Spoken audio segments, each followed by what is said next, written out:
Ladies and gentlemen, welcome to another video. In this video, we're going to be talking about how to fix your TikTok cannot use green screen. So let's get straight into the video, shall we? So there are a couple of reasons why you could be facing this problem. The first being your application glitch. So firstly, open your TikTok.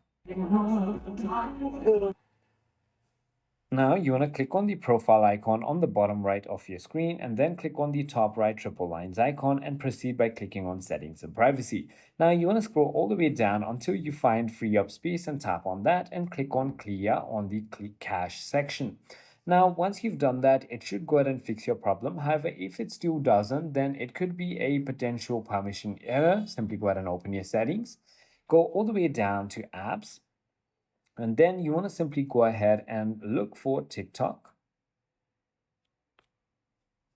Now simply tap on TikTok and now make sure that camera is enabled. If it is not, then simply go ahead and if it is, then simply disable and enable it, which should go ahead and fix your problem. However, if it still doesn't, just uninstall and reinstall the application, which should definitely fix your problem. I hope this video clarifies everything for you. If you have further more queries, feel free to comment down below and I'll see you on the next one.